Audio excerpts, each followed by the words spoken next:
आपको एक डिग्निफाइड जिंदगी जीने के लिए जितने रिसोर्स चाहिए उतने 800 करोड़ लोगों को देने के लिए 7 पृथ्वियां लगेंगी। कहां से लाएं 7 पृथ्वियां?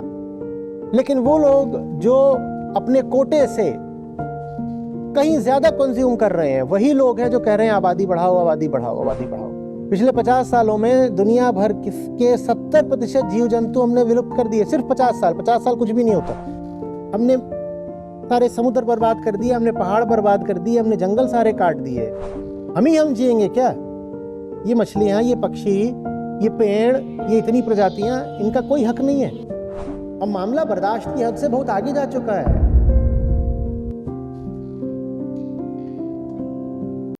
प्रणाम आचार्य जी।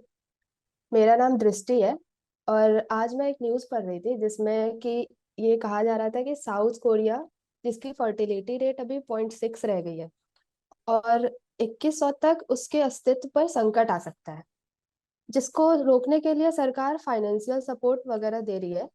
और ये जो फर्टिलिटी रेट कम हुई है, इसका मेन कारण है कि वहाँ की जो यूथ है वो करियर ओरिएंटेड हो गई है। और दूसरा और भी कई कारण है, जैसे कि वहाँ की लिविंग कॉस्ट महंगी है और इनकम इनइक्वालिटी है। तो इन सब के कारण सरकार कुछ फाइनेंशियल सपोर्ट्स दे रही है ताकि लोग बच्चे पैदा करें ज़्यादा। यही same condition Japan, China, Europe की कुछ कंट्रीज, यूएस, ये सब जगह पे देखने को मिल रहा है। तो मेरा सवाल ये है कि जब क्लाइमेट चेंज जैसी बड़ी समस्या हमारे पूरे मानव जाति के अस्तित्व पे इतना बड़ा संकट है, और ये जो हम मतलब आए दिन फर्टिलिटी रेट और रिप्लेसमेंट रेट जैसे फैंसी वर्ड्स यूज करते हैं, जिसको जिसको देखो सब यही यूज करके बोल रहा है कि अरे हम खत्म हो जाएंगे या फिर हमारा अस्तित्व मिट जाएगा। तो इन सब वर्ड्स का क्या रेलेवेंस रह गया है आज के टाइम पे? कुछ नहीं रह गया। किसने कह दिया कि अभी जितनी जनसंख्या है उसको बनाए रखना जरूरी है? बहुत मूर्खता की बात है। जनसंख्या गिर रही है तो ये खतरा नहीं है, ये तो उत्सव की बात है। गिर रही है तो अच्छी बात है, गिर रही है। बढ़ी कैसे थी ये देखो ना। बढ़ी ऐसे थी कि महिलाओं का अपने शरीर पे नियंत्रण ही नहीं था, तो उनको पकड़ पकड़ के प्रेग्नेंट कर दिया जाता था तो बढ़ गई थी। ठीक वैसे जैसे गायों भैंसों का फोर्स्ड इंसेमिनेशन होता है, लगभग वैसे ही महिलाओं का होता था। अब टेक्नोलॉजी वहां पहुंच गई है जहां मींस ऑफ प्रोडक्शन बाहुबल पर निर्भर नहीं करते। आप बहुत पैसा कमा सकती हैं कोडिंग करके। पहले पैसा कमाना हो तो हल चलाना आएगा। अब हल चलाना कहाँ से करोगे? आपके इतनी मसल्स ही नहीं है, आप लड़की हो। घोड़े पे यात्रा करनी पड़ेगी अगर ट्रेडिंग करनी है तो। अब ट्रेडिंग भी ऑनलाइन हो जाती है। आप घोड़े पे कैसे यात्रा करोगी? आपके लिए घोड़ा संभालना थोड़ा मुश्किल पड़ेगा, आपका महिला का शरीर है। तो पहले आमदनी के जो जरिए थे वो बाहुबल पर बहुत निर्भर करते थे, चाहे वो कोई भी जरिया हो। अब आगे बढ़ते बढ़ते बढ़ते आप वहां पहुंचे हो जहां कोई फर्क नहीं पड़ता कि आप शरीर से कमजोर हो कि नहीं हो। आप आज वो बिल्कुल उपलब्ध है कि आप 4 फीट 8 इंच की एक लड़की हो सकते हो, बिल्कुल दुबली पतली 35 किलो की, लेकिन वो मोटा पैसा कमा रही हो। आज संभव है, पहले नहीं हो सकता था। हम्म? तो आज ये संभव हुआ है तो महिलाओं ने कहा है भैया हमारा शरीर इसलिए थोड़ी है कि हम बच्चे ही पैदा करते रहे। तो फिर जो फर्टिलिटी रेट है वो गिर रहा है। पूछा ये जाना चाहिए कि जब बढ़ा इतिहास में तो कैसे बढ़ा? बढ़ा ऐसे कि औरतों का दमन कर करके बढ़ा। अब वही दमन वापस आए उसके लिए दुनिया के बहुत सारे देश अब उनको, औरतों को लालच दे रहे हैं। तुम घर पे बैठो, ये फेमिनिज्म वगैरह बेकार की बात है, ये स्वतंत्रता, ये इंडिपेंडेंस, ये इसमें कुछ नहीं रखा। घर में बैठो, आराम की जिंदगी जियो। तुम घर में बैठो, बच्चे पैदा करो, हम तुम्हें मुफ्त का पैसा देंगे। काहे के लिए पैदा करे वो? इतने लोग क्यों होने चाहिए? मैं फिर पूछ रहा हूँ, 2024 में जो इतनी जनसंख्या कर ली है आपने, 8 अरब, 8 बिलियन, 800 करोड़ से ऊपर की, इतनी बचाए रखना जरूरी क्यों है? ये तो सस्टेनेबल वैसे भी नहीं है। अभी मैं कल ही कह रहा था कि दुनिया में जो सस्टेनेबल लिमिट है मटेरियल कंजम्पशन की, हर तरह का मटेरियल लेकर के, वो है 8 टन पर कैपिटन ओनली, 8। और दुनिया 8 से ज्यादा अभी ही कंज्यूम कर रही है, औसतन औसतन। लेकिन दुनिया के 80% लोग 4 टन से भी कम कंज्यूम कर रहे हैं। तो माने उनका कंजम्पशन बढ़ना चाहिए उनकी वेलफेयर के लिए। कंजम्पशन बढ़ाओगे तो पृथ्वी के पास रिसोर्स नहीं है, कंजम्पशन बढ़ाओगे तो पृथ्वी के पास रिसोर्स नहीं है। तो कैसे करें कि कंजम्पशन भी बढ़ा लें और रिसोर्स भी रहे? उसके लिए तो जनसंख्या ही कम करनी पड़ेगी ना। मैं किसके कंजम्पशन के बढ़ाने की बात कर रहा हूँ? अमीरों के कंजम्पशन के नहीं, गरीबों के, जिनको ठीक से खाने को नहीं मिलता। अभी 4 फीट 8 इंच की लड़की की मैंने बात करी, उसका तो कंजम्पशन बढ़ना चाहिए ना। और भारत में सब ऐसे ही है। और 150 करोड़, ये जो हमने 800 करोड़ की बात की, उसमें 150 करोड़ तो भारत में ही है। और उसमें सब जो ये गरीब और ऐसे कुपोषण वाले मुल्क हैं, सबको जोड़ दो तो ये आंकड़ा पहुंच जाता है 400 करोड़ तक। उधर भारत आ जाएगा, बगल में इधर पाकिस्तान, इधर बांग्लादेश है, उधर नाइजीरिया है, बहुत सारे ऐसे देश हैं, बहुत आबादियां हैं इनकी। और इनको तो अभी कंजम्पशन बढ़ाने की जरूरत है। और अभी ये जितना कंजम्पशन कर रहे हो उतना ही पृथ्वी नहीं संभाल सकती। तो कंजम्पशन बढ़ तो सिर्फ एक सूरत में ही सकता है ना, कि आबादी कम हो। पर हम मान के बैठे हैं जितनी आबादी है अभी, ये तो कोई सेक्रेड फिगर है, सेक्रेड। ये कम नहीं होनी चाहिए, कम होनी चाहिए। 8 अरब नहीं, दुनिया की जो सस्टेनेबल आबादी है वो 4 अरब से भी कम होनी चाहिए। किसी को मारने वारने की जरूरत नहीं है, वो चीज अपने आप हो जाती है। 2 लोग हैं जो मिलकर ये काम कर रहे हैं, एक महिलाएं और दूसरे यमराज। महिलाएं कह रही हैं हम पैदा नहीं करेंगे, यमराज कह रहे हैं हम मार देंगे। तो जो बुढ़ा होगा वो मर तो रहा ही है, और महिलाएं कह रही हैं हम पैदा करेंगे नहीं, तो अपने आप दुनिया की आबादी अब कम होगी। और इस बात से वो लोग घबराए हुए हैं जिनके बड़े बड़े स्वार्थ हैं भारी आबादी में, जैसे कैपिटलिस्ट्स।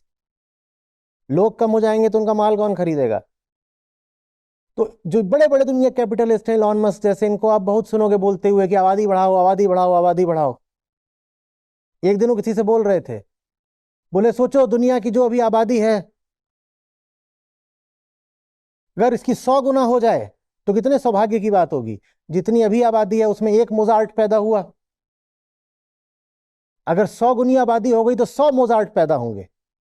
मैंने कहा, मेरे सामने बोला होता तो मैं कहता कि 100 गुनी आबादी हो गई तो 100 मस्क भी तो पैदा हो जाएंगे।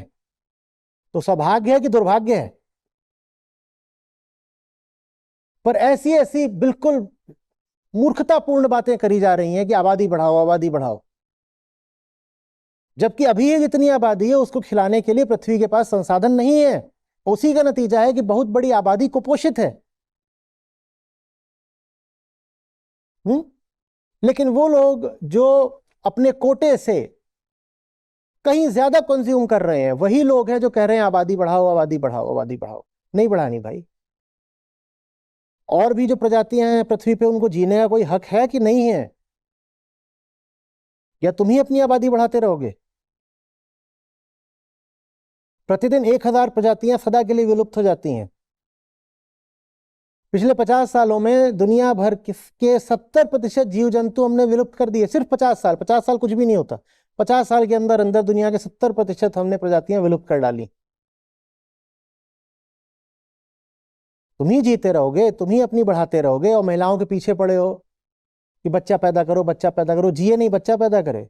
मैं तो और आगे जाके कहता हूं, मैं कह रहा हूं ये बच्चा पैदा करने का कार्यक्रम ही महिला के शरीर से निकाल दो, क्योंकि ये महिला की जिंदगी पर बहुत बड़ा बोझ होता है। वो कुछ नहीं कर पाती। एक बार बच्चा पैदा हो गया, वो जिंदगी में कौन सा और काम करेगी?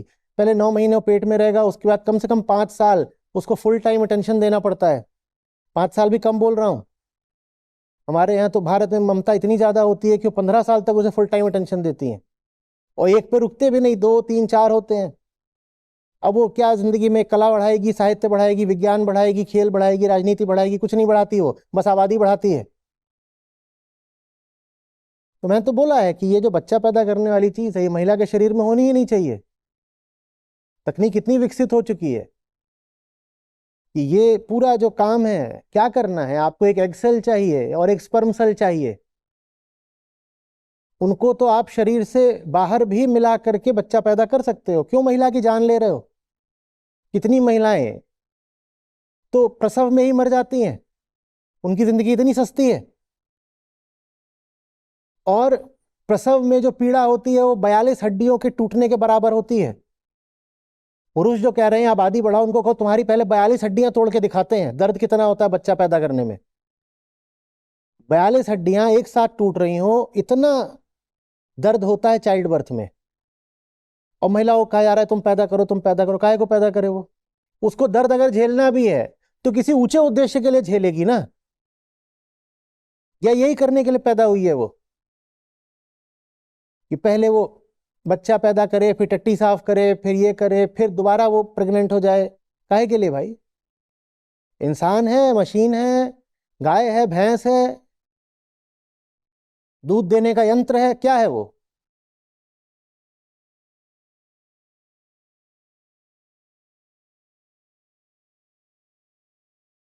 इन चक्करों में बिल्कुल मत पड़िएगा कि अरे बहुत बड़ी कैटास्ट्रोफी आ रही है, दुनिया की आबादी कम हो रही है। बहुत लोग हैं जो इस तरह का प्रोपेगेंडा कर रहे हैं। आबादी कम हो रही है तो ये सेलिब्रेशन की बात है। जितनी कम हो रही है उससे ज्यादा गति से और कम होनी चाहिए। पृथ्वी 8 अरब 10 अरब मनुष्यों का बोझ नहीं उठा सकती। आबादी का कम होना जरूरी है। कम हो रही है, अच्छी बात है, खतरे की बात नहीं है। साधारण गणित है, अरिथमेटिक।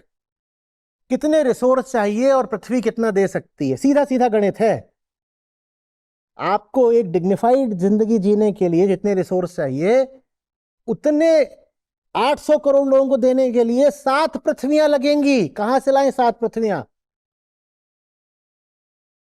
दुनिया के जितने लोग हैं सबको, मैं नहीं कह रहा कि उनका अमेरिका जितना पर कैपिटा कंजम्पशन हो जाए, पर एक गरिमा युक्त अगर उन्हें जीवन जीना, एक डिग्निफाइड लाइफ के लिए कुछ तो कंजम्पशन करोगे ना। उतना कंजम्पशन अगर दुनिया का हर आदमी, सारे 800 करोड़ लोग करने लगे तो तुमको चाहिए कम से कम आधा दर्जन पृथ्वियां। कहां से लाओगे? तो आबादी तो कम करनी पड़ेगी बाबा। अब भूलो नहीं कि इस ग्रह पर सबका साझा हक है। हमने सारे समुद्र बर्बाद कर दिए, हमने पहाड़ बर्बाद कर दिए, हमने जंगल सारे काट दिए। क्लाइमेट चेंज अच्छे तरीके से जानते हो। हम जिएंगे क्या? ये मछलियां, ये पक्षी, ये पेड़, ये इतनी प्रजातियां, इनका कोई हक नहीं है। अब मामला बर्दाश्त की हद से बहुत आगे जा चुका है। फिर से याद करो, मैंने कहा हम रोज 1000 प्रजातियां साफ कर रहे हैं। 1000, मैं नहीं कह रहा हूं 1000 जानवर काट रहे हैं। जानवर तो हम रोज करोड़ों में काट रहे हैं, मछलियां मिला के। मैं कह रहा हूं एक्सटिंक्शन कर रहे हैं हम 1000 प्रजातियों का हमेशा के लिए, क्योंकि हमारी आबादी इतनी ज्यादा है। तो आबादी तो कम करनी पड़ेगी। जहां जहां आबादी कम हो रही है उनको बधाई दो। आज बधाई का पात्र वो नहीं है जिसके घर में बच्चा पैदा हो गया है। आज बधाई के पात्र वो है जिन्होंने बच्चा नहीं पैदा करा है। उनको जाके बोलना चाहिए कॉन्ग्रेचुलेशंस, कॉन्ग्रेचुलेशंस। आज बधाई इसमें नहीं कि कोई बच्चा हाथ में लेके अपनी तस्वीर डाल रहा है, कह रहा है oh my angel, my bundle of Joy has just descended. आज बधाई उसको दो जिसके हाथ में बच्चा नहीं है, किताबें हैं। आपको खुशी होगी इस नाते जो हमारी अपनी ऐप है जिसमें हमारे गीता और बाकी सब कार्यक्रम चलते हैं। यहाँ पर बुद्ध हैं, गीता है, उपनिषद हैं, अष्टावक्र हैं। ये मुझे मिले, मेरी ज़िंदगी बदली। ये तुम्हें मिलेंगे, तुम्हारी ज़िंदगी भी बदलेगी। सच पूछिए तो मतलब लाखों नहीं तो कम से कम हज़ारों जिंदगियाँ तो हैं जो बिल्कुल बदली हैं। 2 लाख से अधिक गीता प्रतिभागियों के साथ जुड़े आचार्य प्रशांत ऐप पर पहला महीना बिल्कुल फ्री गीता मिशन का पूरा एक्सेस। ऐप पर आपको मिलेंगे नियमित लाइव सत्र, हर दिन आचार्य प्रशांत के विशेष संवाद, गीता कम्युनिटी का एक्सेस, गीता परीक्षा, चयनित समाचार, ऑडियो बुक्स, कोट्स और भी बहुत कुछ। गूगल प्ले स्टोर या एप्पल ऐप स्टोर पर आचार्य प्रशांत सर्च करें और अभी डाउनलोड करें।